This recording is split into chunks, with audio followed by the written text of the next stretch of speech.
Hello दोस्तों, मेरा नाम है अंकित और मैं आप सभी का अपने यूट्यूब चैनल पर हार्दिक स्वागत करता हूं। तो आज जो है हम लोग पढ़ने वाले हैं geography according to our syllabus. हमारा जो शेड्यूल है, माफ कीजिएगा, शेड्यूल है, उसके अकॉर्डिंग आज ज्योग्राफी की क्लास होगी। और ज्योग्राफी की क्लास में अगर आपको यहाँ पे 3 और 4 दो लिखा हुआ, दोनों मतलब नंबर लिखा हुआ दिख रहा होगा, 3/4, तो नए सिलेबस के अकॉर्डिंग ये चैप्टर 3 है और पुराने सिलेबस के अकॉर्डिंग ये चैप्टर 4 है। तो यानी कि 20 से एक चैप्टर नए सिलेबस के अकॉर्डिंग हटा दिया गया है और जो हटा दिया गया है उसको पढ़ने का कोई मतलब नहीं है। सिलेबस में जो चैप्टर हटाया गया है आपके सिलेबस को शॉर्ट करने के लिए, कम करने के लिए, ताकि आप पर अतिरिक्त बोझ ना पड़े। इसको मैं बहुत ही सरल भाषा में आपको समझाने वाला हूँ, बहुत ही आसान भाषा में, जैसा मैं जनरली करता हूँ पॉलिटी और ज्योग्राफी के चैप्टर में। और आप लोगों का प्यार भी मुझे मिल रहा है, इसी तरह से आप अपना प्यार जो अपना स्नेह बनाए रखिएगा।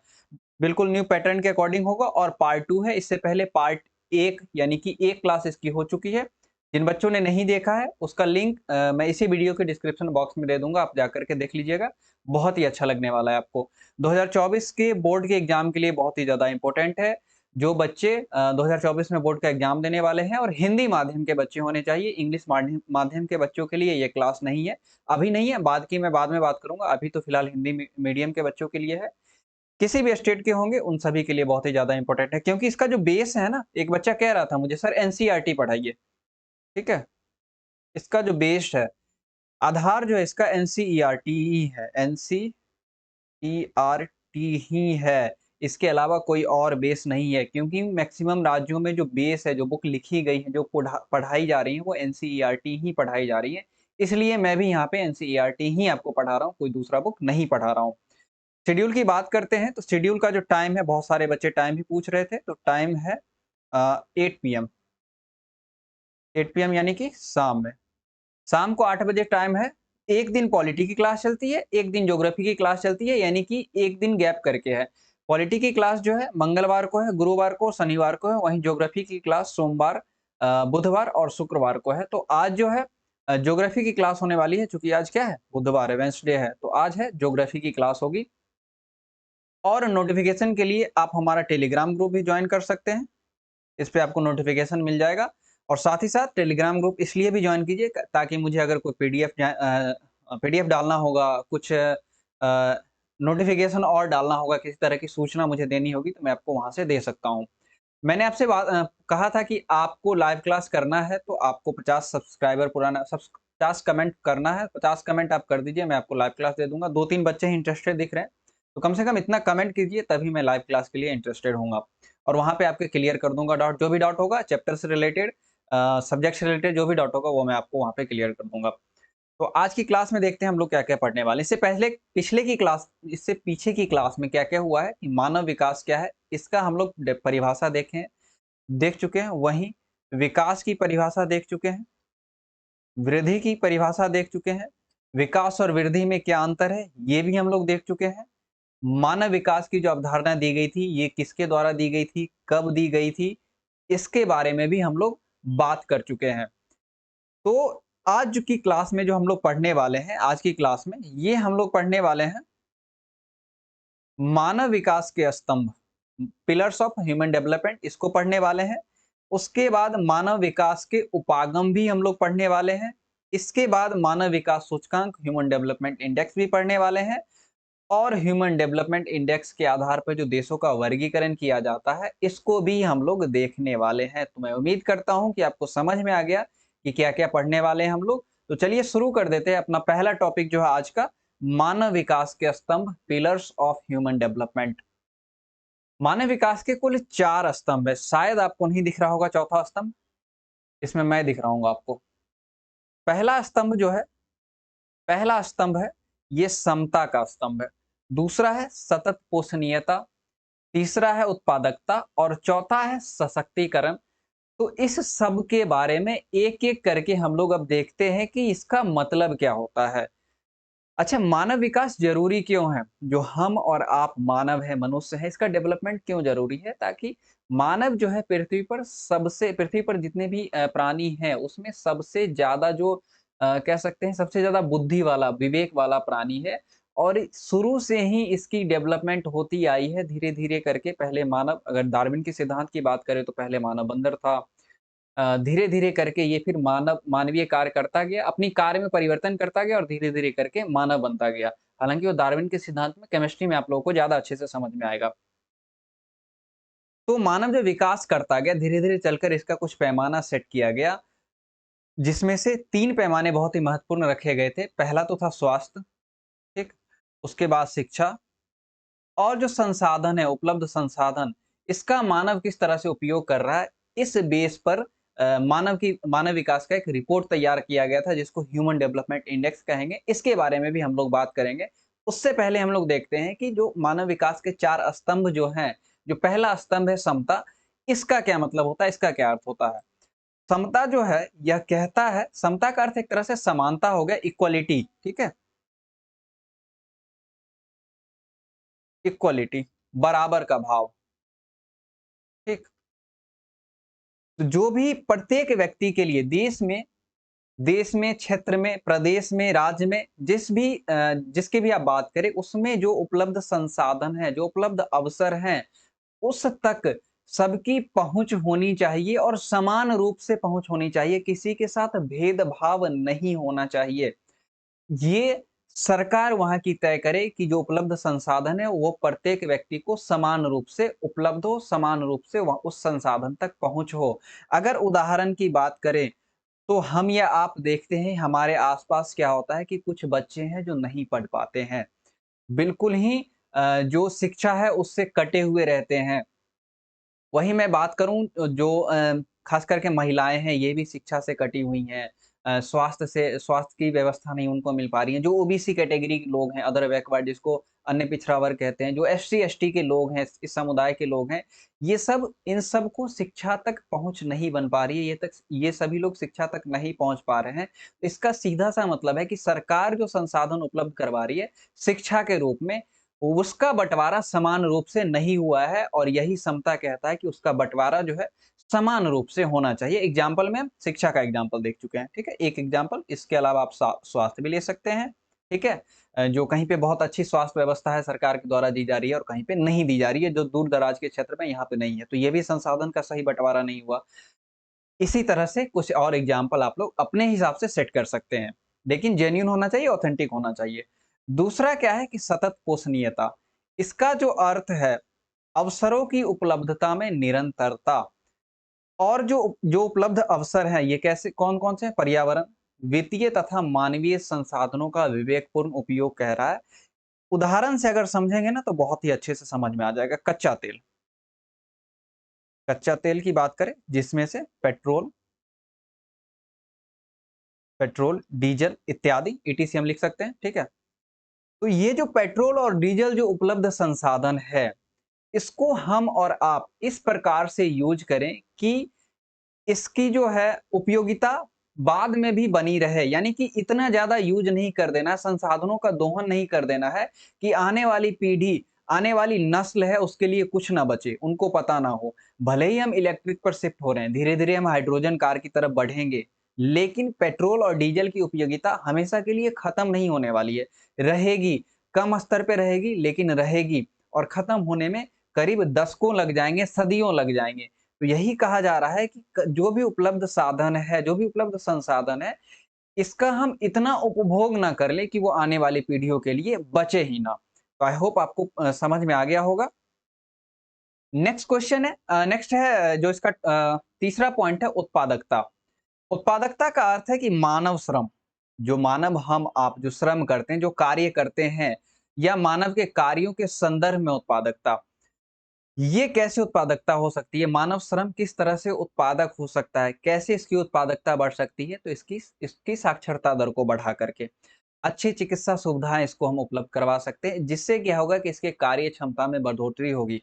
साक्षर होगा तो मानव क्या होगा कि उस स्तर पे काम करेगा। एक मूर्ख व्यक्ति का कार्य और एक पढ़े-लिखे व्यक्ति का कार्य, अगर दोनों को एक ही कार्य दिया जाए, तो दोनों अलग-अलग तरीके से करने की कोशिश करते हैं।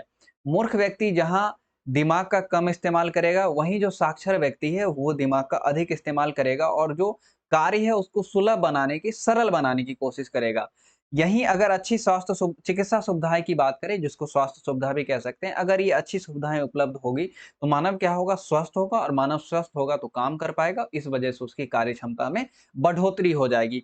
अंत में ये भी कहा गया है कि किसी भी राष्ट्र की जो वास्तविक पूँजी है, वह वहाँ के मानवीय संसाधन है। यहाँ की अगर भारत की बात करें, तो भारत की जो वास्तविक पूँजी है, कौन है? भारत के लोग हैं। मानवीय संसाधन का अर्थ लोग, हम हैं, आप हैं, 140 करोड़ जनता है। अगर यही नहीं रहेगी तो हम किस तरह का मानव विकास होगा फिर? किस तरह से हम कैसे जो उसकी उत्पादकता बढ़ाएँगे? किसको साक्षर करेंगे? किसको स्वास्थ्य व्यवस्था मुहैया करवाएँगे? तो कहीं न कहीं इसीलिए कहा जाता है कि किसी देश की जो सबसे वास्तविक पूँजी होती है, यह मानवीय संसाधन होती है। तो मैं उम्मीद करता हूँ कि ये भी बातें आपको समझ में आ गई होंगी। चौथा है इसका चौथा स्तंभ है सशक्तिकरण। आपने बहुत बार सुना होगा नारी सशक्तिकरण, यानी कि महिला को सशक्त करना, महिला को स्वतंत्रता प्रदान करना, महिला की क्षमता में वृद्धि करना, इसका अर्थ यही है। और अगर ऐसा होगा तो महिला को अपना विकल्प चुनने की आज़ादी होगी कि महिला क्या कर सकती है। महिला पढ़ सकती है, कुछ स्किल डेवलपमेंट के कार्य कर सकती है, सिलाई-कढ़ाई जनरल सेंस में कहें तो। उसके बाद अब अगर उनको होटल खोलने का मन होगा, रेस्टोरेंट खोलने का मन होगा, तो उस हिसाब से वो अपना स्किल डेवलपमेंट करेंगी। सिंपल सा कहने की बात है, वो पढ़ाई भी कर सकती है। सिंपल सा कहने की बात है कि महिला को अपने विकल्प चुनने की आज़ादी दे दीजिए, स्वतंत्रता दे दीजिए और इस वजह से होगा क्या कि उनकी भी कार्यक्षमता में बढ़ोतरी होगी। उनको सशक्त बनाइए। कैसे सशक्त बना सकते हैं? जो लोकोन्मुखी नीतियाँ हैं सरकार की, लोगों को लोगों के अच्छे के लिए, लोगों की सुविधा के लिए जो सरकार नीतियाँ लेकर आती है, तो महिलाओं के लिए भी या लोगों के लिए भी जो नीतियाँ लेकर आएगी, इससे लोगों का क्या होगा? जीवन सरल बनेगा। उत्तम शासन व्यवस्था होनी चाहिए। किसी को भी भेदभाव नहीं करना चाहिए। सरकार को किसी भी प्रकार से भेदभाव नहीं करना चाहिए कि ये महिला है, ये पुरुष है, ये हिंदू है, ये मुस्लिम है, ये आदिवासी है, ये जनरल कैटेगरी का है। इस आधार पे भेदभाव नहीं करना चाहिए, बल्कि सभी को समान उत्तम व्यवस्था देनी चाहिए, लोकोन्मुखी नीतियाँ लानी चाहिए सरकार को, जिस वजह से होगा क्या कि सशक्तिकरण की दिशा में और आगे बढ़ोतरी हो सकती है, सरकार या देश और आगे बढ़ेगा। तो मैं उम्मीद करता हूँ कि आपको ये जो चारों पॉइंट है, ये चारों पॉइंट आपको समझ में आ गया होगा। नहीं समझ में आए तो कमेंट ज़रूर करिएगा। उसके बाद हम लोग देखेंगे कि अभी हम लोगों ने देखा मानव विकास के स्तंभ, अब हम लोग देखते हैं मानव विकास के उपागम। ये भी चौथा पॉइंट आपको नहीं दिख रहा होगा? तो मानव विकास के जो उपागम हैं, तो जो मानव विकास के उपागम है, ये 4 उपागम है इसके भी। पहला है क्षमता का उपागम। उपागम जो है, उ उपागम इसका जो हिंदी मीनिंग होता है, मतलब इंग्लिश में कहते हैं इसको अप्रोच। अप्रोच कहते हैं, ठीक है? किसी भी कार्य के लिए आप किसी की मदद लेते हैं, यानी कि उसको आप अप्रोच करते हैं। लेकिन यहाँ पे मानव विकास के संदर्भ में बात करेंगे, तो मानव विकास के संदर्भ में जो उपागम होते हैं, ये 4 होते हैं। एक तो क्षमता उपागम, दूसरा कल्याण उपागम, तीसरा आधारभूत आवश्यकता उपागम और चौथा है क्षमता उपागम। इसको भी हम एक-एक करके अभी देखते हैं कि इसका अर्थ क्या होता है, इसके क्या मायने होते हैं। तो पहला है क्षमता उपागम। क्षमता उपागम का एक कंसेप्ट है, यह बहुत ही पुराना कंसेप्ट है। मानव विकास के अध्ययन का ऑलमोस्ट सबसे पुराना कंसेप्ट है, सबसे पुरानी अवधारणा है कि अगर किसी व्यक्ति का या किसी राष्ट्र का आय उच्च होगा, इसका मतलब है कि वहाँ का जो मानव विकास होगा, यह भी उच्च है और शायद कुछ संदर्भ में ये बातें सत्य भी हैं। हालाँकि बाद में अर्थव्यवस्था से इसका कोई लेना-देना नहीं है, ये भी मैं आपको बताऊँगा। लेकिन पुरानी जो अवधारणा है क्षमता उपागम की, इसका सीधा-सा अर्थ है कि अगर उच्च आय होगा, तो यानी कि मानव विकास भी उच्च होगा। वहीं दूसरा है कल्याण उपागम। सरकार को प्रत्येक मानव के लिए कल्याण कौन करेगी? सरकार ही करेगी ना। और कैसे कर सकती है? शिक्षा का अवसर है, ये उपलब्ध करवा के, स्वास्थ्य की व्यवस्था करके, लोगों को सामाजिक सुरक्षा दे करके, सुख साधनों पर सरकारी खर्च करके।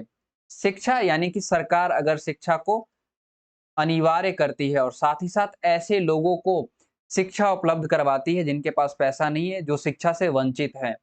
स्वास्थ्य की सुविधाएँ सरकार उपलब्ध करवाएगी जिससे लोग स्वस्थ होंगे और अपनी कार्यक्षमता को बढ़ा पाएँगे, काम करेंगे जिससे वो खुद संस्थता देश सरकार सब तरक्की करे। सामाजिक सुरक्षा का अर्थ है कि जो हम या आप जहाँ रह रहे हैं वहाँ पे किसी तरह का उपद्रव नहीं हो। उस अगर उपद्रव होता भी है तो इससे हमें सुरक्षा प्रदान की जाए। यानी कि हम रहने के लिए स्वतंत्र हैं, हमारे जान-माल को नुकसान नहीं होगा, ऐसी व्यवस्था सरकार को करनी होगी, करनी चाहिए। वहीं सुख साधन है, इस पे सरकारी व्यय भी करने चाहिए। एग्ज़ाम्पल के लिए बात करें तो जहाँ पे कम इनकम है, वहाँ पे आप लोगों के लिए कुछ फ्री कर सकते हैं। जैसे उदाहरण कह लेते हैं दिल्ली में सरकारी बसों में महिलाओं के लिए किराया नहीं लगता है, उसी प्रकार कुछ यूनिट बिजली भी फ्री है। तो जो भी सुख साधन के संसाधन हैं, इस पे आप सरकारी व्यय कर सकते हैं, जिससे क्या होगा कि लोगों का कल्याण हो पाएगा। तो ये 2 पॉइंट आपको समझ में आ गया होगा। अब जो तीसरा पॉइंट है अब जो तीसरा पॉइंट है आधारभूत आवश्यकता उपागम। अब ये क्या होता है? मानव की जो पहले आधारभूत जरूरतें थी, वो कौन-कौन सी थी? रोटी, कपड़ा और मकान। यही तो 3 आधारभूत जरूरतें थी। लेकिन बाद में इंटरनेशनल लेबर ऑर्गेनाइजेशन, अंतर्राष्ट्रीय श्रम संगठन, इसने इसका प्रतिपादित किया और इसने कहा कि नहीं, मानव की जो है 6 आधारभूत ज़रूरतें होनी चाहिए, जिसको इन्होंने कहा कि वो 6 ज़रूरतें कौन-कौन सी होगी? तो पहला इन्होंने बताया भोजन, नंबर में इधर-उधर हो सकता है, लेकिन भोजन है, आवास है, स्वच्छता, स्वच्छ जल, शिक्षा और स्वास्थ्य। ये 6 आधारभूत ज़रूरतें हैं जो हर एक मानव के लिए उपलब्ध होने चाहिए, हर एक मानव को मिलने चाहिए। भोजन खा कर के मानव ज़िंदा रहे, जहाँ मानव रहता है उसके लिए छत हो, जहाँ रहता है आस-पास स्वच्छता की व्यवस्था की जानी चाहिए जिससे उसको किसी प्रकार की बीमारी स्वच्छता से रिलेटेड बीमारी नहीं हो, गंदगी से रिलेटेड बीमारी नहीं हो। पीने के लिए स्वच्छ जल की व्यवस्था करनी चाहिए। शिक्षा की व्यवस्था करनी चाहिए ताकि मानव शिक्षित हो सके और उसके लिए स्वास्थ्य की भी व्यवस्था करनी चाहिए। इंटरनेशनल लेबर ऑर्गेनाइजेशन जिसको हिंदी में अंतर्राष्ट्रीय श्रम संगठन कहते हैं, इसने मानव की 6 आधारभूत आवश्यकताओं को पहचाना और कहा कि यही मानव के लिए बेसिक आधारभूत आवश्यकताएँ हैं, जो कि पहले क्या था रोटी, कपड़ा और मकान, अब यहाँ तक सीमित नहीं रह गई बातें। पानी भी दूषित हो चला है, आसपास का वातावरण भी दूषित हो चला है, शिक्षा की भी आवश्यकता है, स्वास्थ्य की भी आवश्यकता है, इसलिए इस सबको इसमें जोड़ा गया है। और जो अंतिम पॉइंट है क्षमता उपागम, इसका जो प्रतिपादन किया था भारत के अर्थशास्त्री प्रोफेसर अमर्त्य सेन ने किया था। उन्होंने कहा था कि मानवीय क्षमताओं का निर्माण कर मानव की जो कैपेसिटी है, हमारी आपकी जो काम करने की कैपेसिटी है, मान लीजिए मैं एक दिन पॉलिटी की वीडियो बनाता हूँ और एक दिन ज्योग्राफी की वीडियो बनाता हूँ। तो अगर हम मेरी क्षमताओं में और बढ़ोतरी होगी, धीरे-धीरे बढ़ोतरी होगी, तो हो सकता है कि मैं एक दिन में 2 टॉपिक लेने लग जाऊँ, एक दिन में 2 सब्जेक्ट पढ़ाने लग जाऊँ। उसी प्रकार से समझिए यहाँ पे कि प्रोफ़ेसर अमर्त्य सेन ने क्या कहा कि मानवीय क्षमताओं का निर्माण कर संसाधनों तक उनकी पहुँच को बढ़ाया जा सकता है। मान लीजिए अभी मैं फ्री कर रहा हूँ, ठीक है? बाद में 2, 4, 5 साल बाद क्या होगा पेड हो जाएगा या कहीं मैं और पढ़ाने चला जाऊँगा जहाँ मैं वहाँ पे पैसे लेकर के पढ़ाऊँगा। तो जब पैसे लेकर के पढ़ाऊँगा तो मेरे पास क्या होंगे? पैसे आएँगे। इससे क्या होगा कि मेरी पहुँच संसाधनों तक बढ़ेगी। आज मेरे पास मान लीजिए बाइक नहीं है, तो जब मेरे पास पैसा आएगा तो मैं बाइक खरीद लूँगा और पैसा आएगा तो हो सकता है कि मैं एप्पल का फ़ोन खरीद लूँ और पैसा आएगा तो हो सकता है कि मैं कार खरीद लूँ और पैसा आएगा तो कहीं मैं दूसरा घर ले सकता हूँ। तो धीरे-धीरे क्या होगा कि मेरी क्षमताओं का निर्माण हुआ यानी उसके संदर्भ में बोले कि मेरी आय बढ़ी तो मेरा जो परचेज़िंग पावर है, जितना मैं क्रय शक्ति है मेरी ये बढ़ेगी और ये बढ़ेगी तो धीरे-धीरे करके संसाधनों तक मेरी पहुँच बढ़ेगी। जैसा मैंने कार के, बाइक के, घर आईफ़ोन इस सब के बारे में बताया तो ये सब एक तरह के संसाधन है, यहाँ तक मेरी पहुँच बढ़ सकती है। और यही क्या है मानव विकास की कुंजी है। मानव जो विकास करेगा इसका जो की है, इसकी जो कुंजी है यही है उसकी क्षमताओं का निर्माण कर उसकी क्षमताओं को बढ़ा करके। तो मैं उम्मीद करता हूँ कि ये जो एग्ज़ाम्पल है ये भी आपको समझ में आ गया होगा। इसके बाद हम लोग पढ़ेंगे मानव मानव विकास इंडेक्स, ह्यूमन डेवलपमेंट इंडेक्स जिसको बोलते हैं मानव विकास सूचकांक। इसका प्रतिपादन सर्वप्रथम विश्व में आपको शायद एक वर्ड नहीं दिख रहा होगा यहाँ पे ये अल्पभार लिखा हुआ है। इसका अर्थ होता है कम भार। सर्वप्रथम इसका प्रतिपादन जो किया था इसको सर्वप्रथम विश्व के सामने लाया था। प्रतिपादन करने का अर्थ है विश्व के सामने लाना, लोगों को बताना। यह किसने किया था? डॉक्टर महबूब उल हक ने, जो पाकिस्तान के थे, और प्रोफेसर अमर्त्य सेन ने, जो भारत के थे।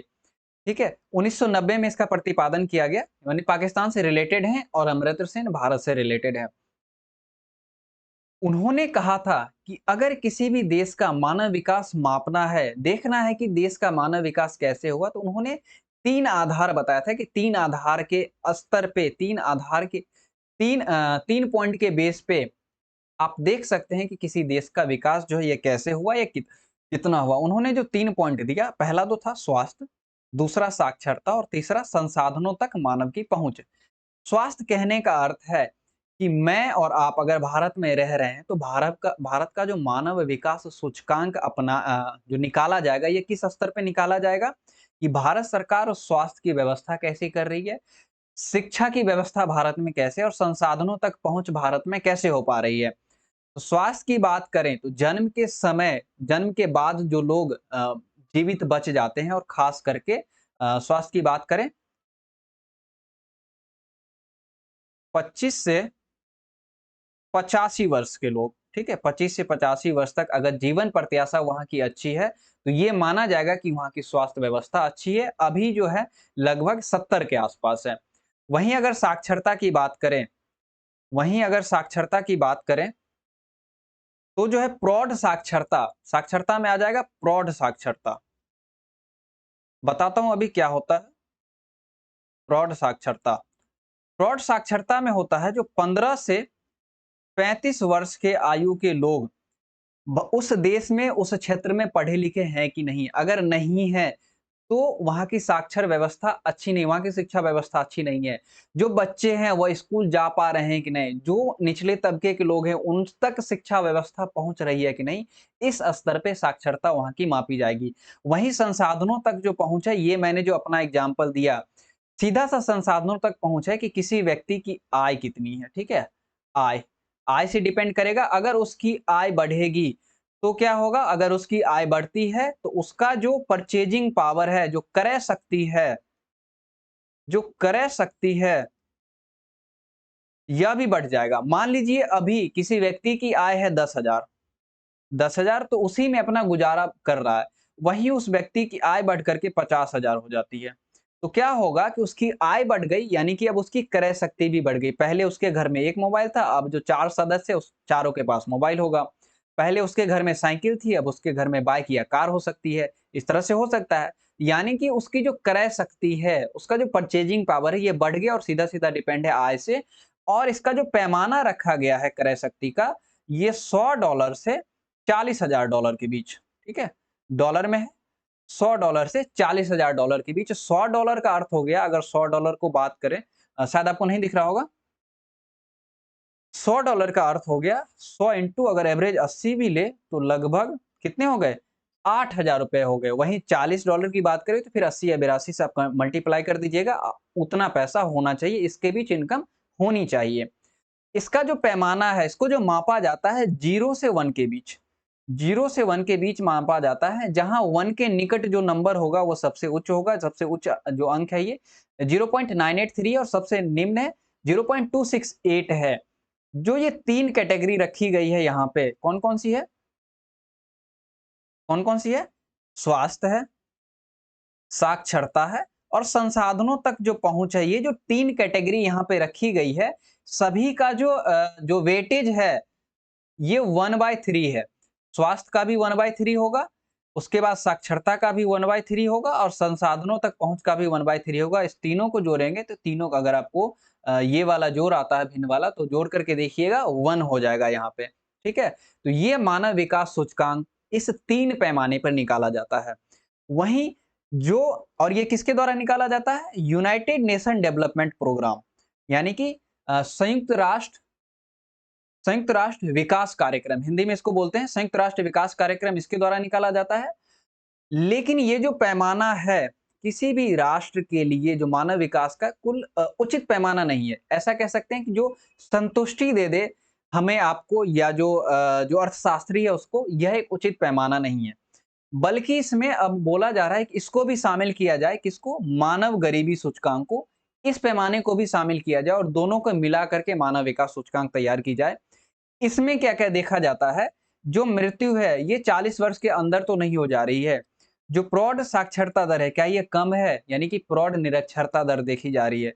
स्वच्छ जल की उपलब्धता है कि नहीं ये देखी जा रही है। जो बच्चों में अल्पभार की शिकायत है, यह देखी जा रही है और इस वजह इसके इस चारों पैमाने पर और भी पैमाना है, इस पैमाने पर मानव गरीबी सूचकांक निकाला जाता है और यह भी निकाला जाता है यूनाइटेड नेशन डेवलपमेंट प्रोग्राम, कह सकते हैं कि संयुक्त राष्ट्र विकास कार्यक्रम के द्वारा निकाला जाता है। तो मैं उम्मीद करता हूं कि आपको ये सारी बातें समझ में आ गई होगी। इसमें बहुत सारी बातें मैंने आपको बताई, समझाने की कोशिश की है। समझ में आया तो लाइक जरूर कीजिएगा हमारे सेशन को। अब हम लोग बात करते हैं कि जो कैटेगरी है मानव विकास की, यह कुल 4 कैटेगरी है, ठीक है? इसके भी ऊपर बात करते हैं कि ये कौन-कौन सी कैटेगरी है। स्कोर के आधार पे जो है देशों का वर्गीकरण किया गया है, देशों को कैटेगराइज़ किया गया है और ये आपके एनसीईआरटी के बुक में दिया गया है, ठीक है? ये आपके एनसीईआरटी के बुक में है। एनसी एनसीईआरटी के बुक में दिया गया है ये बातें।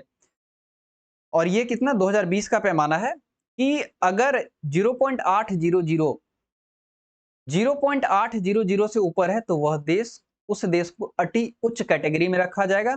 वहीं 7 से 700 पॉइंट देख लीजिएगा 0.700 से 0.799 के बीच है तो उच्च मानव विकास का स्तर उच्च होगा। 0.550 से 0.699 के बीच है तो मानव विकास का स्तर मध्यम होगा और 0.549 से अगर नीचे है तो मानव विकास का स्तर निम्न माना जाएगा, ठीक है? आपको बताना है कि ह्यूमन डेवलपमेंट इंडेक्स में एचडीआई में कमेंट करिएगा कि भारत का क्या स्थान है। आपको मैं कोई प्रश्न दे करके जा रहा हूँ, शायद पहली बार होगा यहाँ पे कि आपको मैं आपके लिए मैं प्रश्न छोड़ के जा रहा हूँ। भारत का जो स्थान है ह्यूमन डेवलपमेंट इंडेक्स में ये कितना है और मैंने बता दिया है किसके द्वारा निकाला जाता है।